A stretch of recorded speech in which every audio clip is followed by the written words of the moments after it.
Were your parents members of a Draconic bloodline, or perhaps you're part of a lost lineage of ancient spellcasters?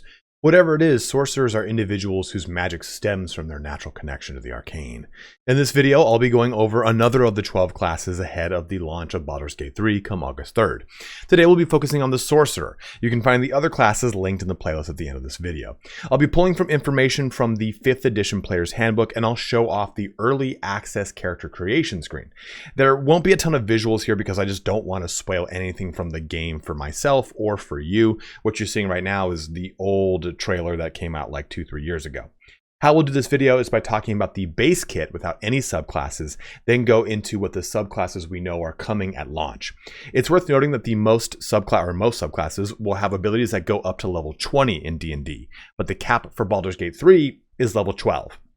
So we might talk a little bit about some of those high-end abilities, but we won't go too in-depth in them because we know they're not coming to the game. Keep in mind, you can fully respec both your character and companion for the exception of their race. So I encourage you to try out every class you're curious about when the game launches. And please, as always, play how you want, not how the internet tells you to. And lastly, too, I am no D&D expert. I am not even slightly. So I apologize if I miss any key concepts or miss the marking in these descriptions. If you need help with any of the terms, though, I made a quick terms guide for you in the upper right-hand corner that goes over stuff like advantage, ability checks, and more. So I'll kind of quickly go through them here if we need to, but for the most part, I'll kind of be skipping out on them. You can quickly navigate to any part of the video that interests you the most using the chapters about the timeline and the description. And don't forget to swing on by my Twitch, where I will be streaming Baldur's Gate 3 on launch, linked in the description and pinned comment. Well, let's get started here on my Sorcerer class and subclass detailed breakdown for Baldur's Gate 3. And here we are with the Sorcerer. Now, the Sorcerer, as it differs from a wizard, is someone who has magic as an inherent part of who they are.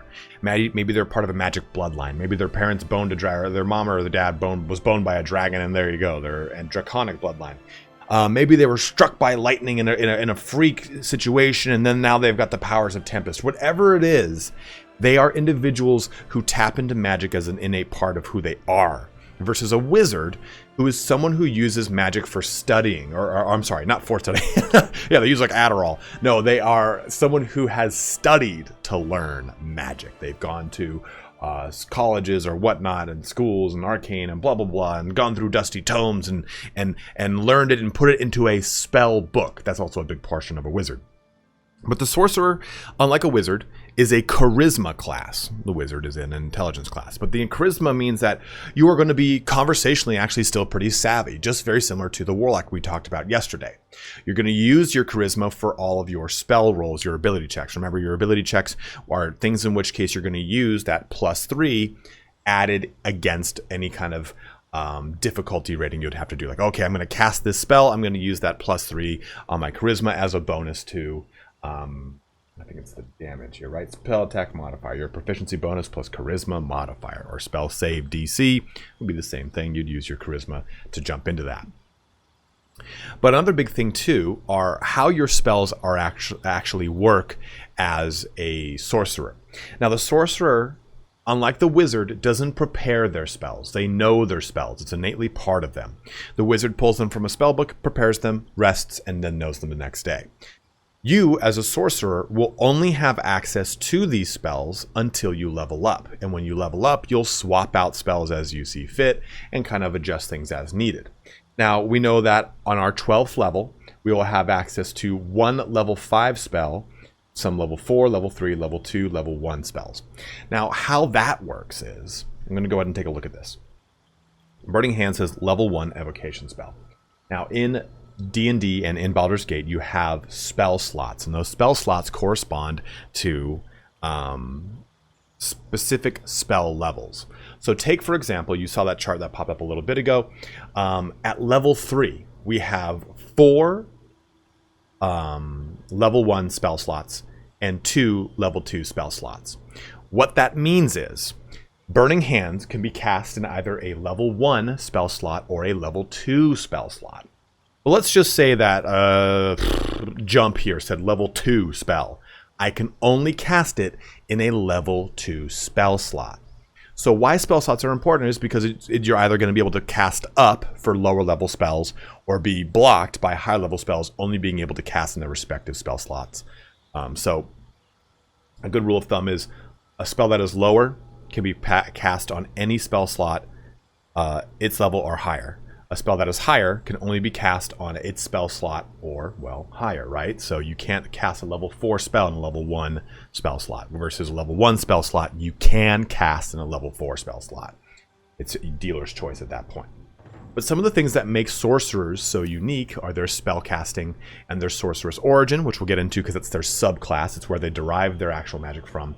But the two things that really kind of make them stand out are their sorcery points and meta magic. So the way meta magic works is that you essentially use these sorcery points to cast spells. And I'm going to show you guys a couple of these. I'll flash them on the screen here.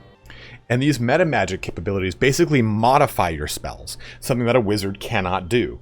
And it allows you to cast spells in a different way or with different actions and what have you. Take, for example, like I think transmutated spell or transmuted spell. You can actually just outright change the elemental damage type of a spell to a specific spell. So if it's, say, Burning Hands, well, we can change it to cold. Or we get the ability to increase the range on our spells. So if it's a spell, like, again, Burning Hands, that is a melee ability. Well, with that meta magic ability, you can actually cast it at 9 meters, which is pretty cool. And then you've got stuff like Heightened Spell, in which case you can use a lot of your sorcery points to then infer a disadvantage on your enemy's saving throw. Again, disadvantage is when you're going to roll 2 die and take the lesser of the 2. That's what the enemy rolls for their saving throw. So let's say you've got a hard target you really want to pop. You'd maybe use Heightened Spell here to try to really make sure that spell gets through. So that's kind of the fun thing about sorcerers. You're able to manipulate your spells and kind of give a little bit more out of them. But even further, you can use spells and bonus actions as portions of your sorcery points, where it says, hey, rather than using a spell in your action, you use it in your bonus action, in addition to using one in your action. So it gets you the chance to cast maybe 2 spells in a turn at the cost of your sorcery points. And even further, you can convert those sorcery points into spell slots. So this allows you to maybe get more spells online. Sorcerer is really about just casting spells in wild and different and manipulative ways to kind of get them online in a way that you really want to, across either adding more spell slots to your character or manipulating the spell itself to go further, do more damage, do different damage, whatever it is. So outside of those things, we have your typical stuff, your cantrips and your spells. Remember, your cantrips are like level 0 spells. You'll be able to cast them all over the place, right? Your class features are you have Constitution saving throw, meaning you have your Constitution as a saving throw proficiency. You're adding that proficiency bonus of +2 to any time you do a Constitution saving throw. And same thing here with your Charisma. So just again to kind of put that into frame of reference, this is a +3 to ability checks. Our proficiency bonus is 2, so it makes it a +5 to any Charisma saving throw. You roll a 10, it's now a 15. Dagger proficiency, quarterstaff proficiency, light crossbow proficiency, and of course, you do not have an armor proficiency, and that won't be a problem if you do go the Draconic Bloodline. But outside of those things, we have your skills, and let me just go ahead and unchoose these just to make sure. Yeah, so we have Arcana, Deception, Intimidation, and Persuasion as part of our base kit. We also have Religion in there as well as Insight. Those two, even though I say that from my background, you do get them as a base portion of your kit as a sorcerer. So a sorcerer is, of course, a magic caster and a magic user. But I think that too, what I like about the sorcerer and the warlock, and that's different than a wizard, is that I think for the main character, it's particularly cool, right? You can take these intimidation or persuasion skills that also are charisma skills and use them in the conversations that you're going to be taking part in as the main character, as the player character, which I find to be quite fun, right? Versus a wizard who's going to have chock full of intelligence and maybe they've got arcana or history or investigation, whatever it is, but they probably won't be as adept in a conversation as a sorcerer or a warlock, which are both charisma-based classes. Keep those things in mind as you go about them. Constitution is, again, still very important here because you're going to need it for any concentration spell. I don't know if I have got any right here that I can take a look at. I just kind of, oh, there we go. So fog cloud here requires concentration, in which case if you got hit, you would do a concentration check, which would be dependent upon your constitution. So you want to make sure you've got good constitution playing this class. So here is your sorcerer. Let's now dive into what those subclasses are going to really spice this class up even further. The first subclass I want to talk about is not sorcerer, is wild magic, because it is, well, wild. So let's go down here to our subclass features. We have Tides of Chaos. Activate to gain advantage on your next attack roll ability, check, or saving throw. This is similar to Bend Luck, which we'll talk about in a bit, but increased chance of wild magic surge afterwards. And then wild magic is this. Wild magic stems from the force of chaos. It churns within the sorcerers that wields it, waiting to burst free. What that means is you get this wild magic surge chart on the tabletop. You roll against it anytime the wild magic surges, and things pop off, as it were. And this allows things to be good or maybe bad. I have a whole bunch of examples here on the screen for you to take a look at here, but until the next turn, you can use a bonus action to teleport up to 30 feet. That's pretty sick, right? At the start of each turn, trigger a random magical effect. That's kind of wild. Or maybe you get the summon a mephit that is hostile to everyone in the vicinity. So you have all these different things that can happen with a wild magic surge. In tabletop, you had stuff like your character's hair falls out, or you just secrete grease out of your character. Each creature within 30 feet becomes blurred. All these things that can either be good or bad to your character. And at level 6, you get the ability to Bend Luck, which is pretty fun. So kind of similar to Tides of Chaos, right? So activate to gain advantage on your next attack, ability check, or saving throw. Well, with Bend Luck, you use your kind of ability to tap into the warp, battle brother. And this enables you to manipulate rolls of any creature within a certain distance of you. And if they're making an attack roll, an ability check, or a saving throw, you can spend 2 sorcery points to roll 1d4. Remember, that is a 1 4-sided die. 1 is the number of die. D, then the number is the number of face on that die, and you apply the number rolled as a bonus or penalty, your choice, to the creature's roll.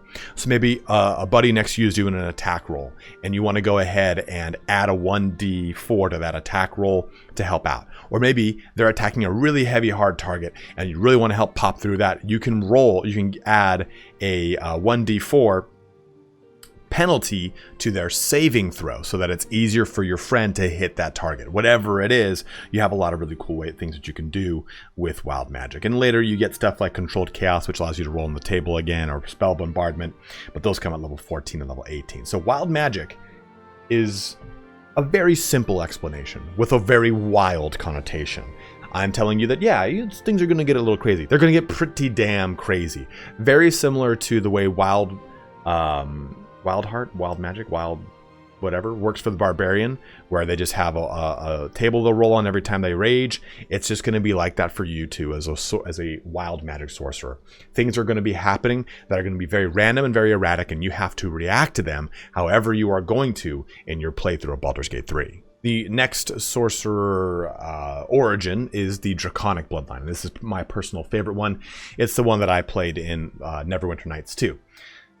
Personally, I like sorcerers over wizards. I think it's more fun to cast spells in the way that they do. But you choose your dragon ancestor right here. You go ahead and choose the color of dragon you want to be. And then that associates itself with the color of the scales, but you can also choose whatever color you want. But mainly it's the element. That's the important thing here. So Draconic Ancestry Blue, lightning is the damage type associated with your dragon ancestor. At level 6, spells that deal lightning damage are more powerful, and you can become resistant to lightning damage. You'd use sorcery points to become resistant to lightning damage. And this is called Elemental Affinity in the 5th edition Player's Handbook, but you also get something called Draconic Resilience, which is really important here. So for 1, your max hit points are increased by 1 for each sorcerer level, so you'll always have better scaling hit points, and you get this, Draconic Resilience. When you aren't wearing armor, your base armor class is 13. It would then be modified by stuff like your dexterity and what have you. But the nice thing about this is it's basically like having mage armor on the entire time. It is a very nice little thing, gives you a little bit more tank tanky ability, makes you a bit tankier as a sorcerer. So if you want to focus on specific elements, or you really want to pull from that Draconic bloodline, definitely go with this origin. And as you kind of progress through the levels, at level 14 you get Dragon Wings, which is probably one of my favorite things about this bloodline.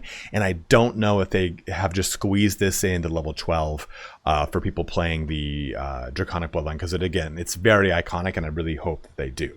Then you get Draconic Presence at level 18, which is basically you can frighten everyone. Spend as an action, you can spend 5 sorcery points to draw on this power and exude an aura of awe or fear, your choice, to a distance of 60 feet. So you can either inspire people or frighten them, whichever you want to do as a dragon bloodline. Let's jump on over to our last subclass option. Now, that last subclass is called Storm Sorcery, as you would imagine. Now, unfortunately, I don't have a cool subclass here to show you, but this is a focus on air, on thunder, on lightning, on those damage types and everything of that sort. So you get Wind Speaker, which is the ability to read, write, and understand or speak primordial, a language. On top of that too, you get an ability called Tempestuous Air. So basically you can use a bonus action to cause whirling gusts of elemental air to briefly surround you, which is just awesome. You have to do this after you cast, immediately before or after you cast a spell of first level or higher, and this allows you to fly up to 10 feet without provoking opportunity attacks. So if someone's right up on top of you and you want to get away with that from them, normally they would take an opportunity attack, which is basically a special attack roll that they get as a reaction to your movement out of their range of engagement. And this can basically do quite a bit of damage to you if you're really not at a high hit points level. But Tempestuous Magic allows you to surge away from them without having to worry about it. Then at level 6, you'll get Heart of the Storm. Now you're going to gain resistance to lightning and thunder damage, and whenever you cast a spell that deals lightning or thunder damage, stormy magic erupts from you. This eruption causes creatures of your choice that you can see within 10 feet of you to take lightning or thunder damage equal to half of your sorcerer level, which is pretty sick. So you're level 6, they take 3 of that respective damage. Now, then at level 6, we get Storm Guide as well. So Storm Guide is pretty interesting, and I'm very curious to see how it's going to be brought into Baldur's Gate 3, because it basically allows you to manipulate weather. If it's raining, you can stop the weather within a certain radius around you. If it's windy, you can just do the same thing, or actually even change the direction of the wind, I believe. The wind blows in that direction. Yeah. So you can, and you use a bonus action or an action depending on what this is. So if it's raining, you can use an action to cause the rain to stop. If it's windy, you can use a bonus action each round to choose the direction that the wind blows, which is really sick, right? So you're definitely manipulating that bit of the weather. Lastly, you get stuff like Storm Fury and Wind Soul, but those happen at level 14 and level 18. Storm Fury is a reactive attack to, basically a reactive ability that anytime someone attacks you, you can hit them back with lightning or thunder damage. So I'm really curious to see how we'll get that Storm Guide thing brought into Baldur's Gate 3. But if you want to focus on a lot of lightning and thunder damage, you really want to take advantage of that with Storm Sorcery. Personally, it's like my favorite element, so I could see myself doing something like that. And please, someone in the comments, let me know if this is possible. But could you possibly do a Draconic Bloodline that is a blue dragon that then multi-classes into a Sorcerer of Storm Sorcery? Can you even multi-class into something like that? I'm not sure. I don't think you can. From everything I've looked at, I'm pretty sure you can't. But I am also very often wrong with these things. But as always, just go ahead and let me know in the comment section if I'm wrong, or if I'm right, whatever it is. So at that, it covers all of our 3 subclasses for the Sorcerer. Now, I think when you take a look at a lot of the subclasses for a lot of characters, you look at 3 vastly different ways to approach the character. But with the Sorcerer, a lot of the time it's very similar, right? You're focusing on a specific element. What really the Sorcerer does that is different than everyone else is their sorcery points and their meta magic, their ability to kind of manipulate how they're even casting these spells. Now, stuff, of course, like wild magic is a complete wild card, and that is going to be something that's going to completely change the way you play the game. But I think what's really fun about the subclasses for Sorcerer is that they make them better at doing specific portions of their already existing kit, right? Okay, I want to be a red dragon and I want to focus on being more resilient or doing more fire elemental based damage. Or you know what? I'm going to go Storm Sorcery because I really want to focus on lightning and thunder damage. Or I want to just have complete chaos whenever I cast spells. I am going to sign up for that with Wild Magic. Whatever one you choose is going to be how your sorcerer plays in Baldur's Gate 3. As always, guys, thank you so much for watching here today. Go ahead and let me know in the comment section below if you have any questions, you need help with anything. Let me know about that subclass dealio. I wasn't too sure, so I wanted to pitch the question to you, bros. But as always, thank you so much for watching. Have a good one, and take care.